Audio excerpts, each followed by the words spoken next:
E aí, gente, como estão? Espero que todos estejam bem. Hoje eu vou falar um pouquinho sobre a Revolução Russa, tá certo? A Revolução Russa foi um levante popular que ocorreu na Rússia em 1917. Essa revolução, esse levante popular era contra o governo de César Nicolau II. Os revolucionários, eles aboliram a monarquia e implantaram um regime de governo baseado nos ideais socialistas.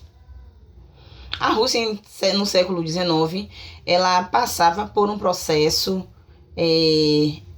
autoritário, onde a falta de liberdade era quase absoluta em todos os meios, e em especial no meio rural, pois esse povo vivia submetido à classe social teoricamente livre, que era a nobreza latifundiária.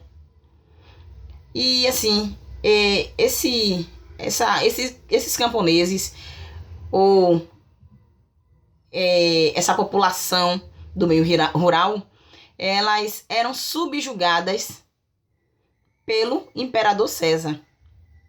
O campo já estava com um nível de tensão muito alto, tudo isso por conta do feudalismo que retardava a modernidade do país. E, querendo ou não, tudo isso fomentava a necessidade de mudanças, certo? Esses movimentos, esse sentimento de nacionalismo e de patriotismo passou a ser desenvolvido nos vários meios de comunicação.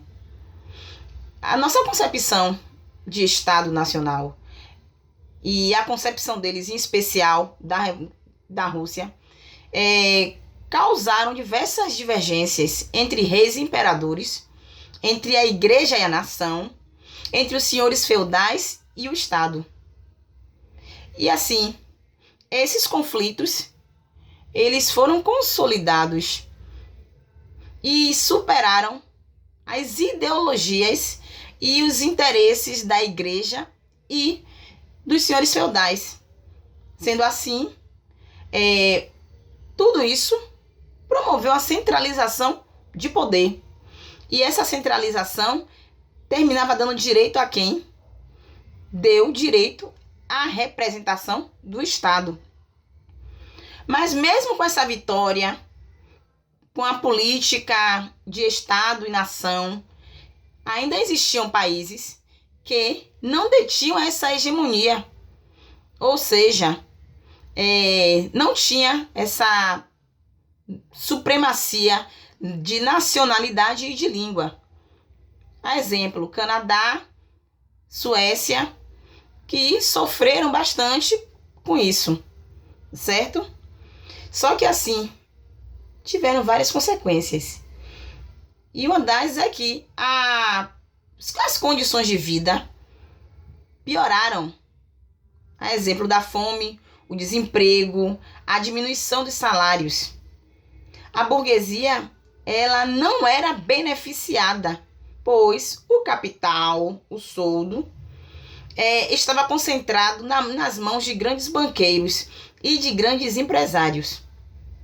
E essa oposição do governo crescia cada vez mais. E vários partidos foram perseguidos, que terminavam indo para a clandestinidade. A exemplo do Partido Social Democrata, onde tinham os líderes Plekhanov, termo correto é esse, Plekhanov e Lenin. Eles tinham que viver fora da Rússia para até então conseguir disseminar esses ideais. E aí surgiram dois partidos, os bolcheviques e os mencheviques. Os bolcheviques eram liderados por Lenin. E Lenin, ele tinha um ideal revolucionário de luta armada para se chegar ao poder.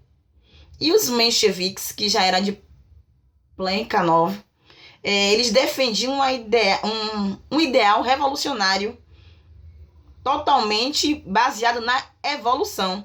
Ou seja, o ideal dele era evolucionista. Ou eles acreditavam que chegar ao poder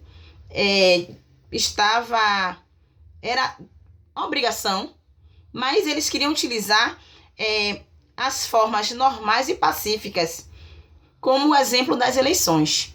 Só que a gente precisa compreender que a Revolução Russa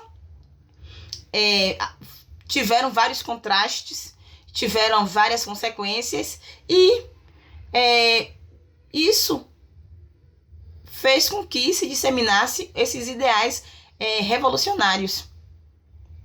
A gente compreende que Lenin teve a sua importância e também compreendemos que não só a Rússia, mas também como outros países nesse processo do século XIX passaram por grandes transformações. Eu espero que vocês tenham compreendido basicamente o que foi essa revolução e qual a importância. Eu estou morrendo de saudade de todos vocês. Quero que todos estejam bem, tá certo? E até a próxima.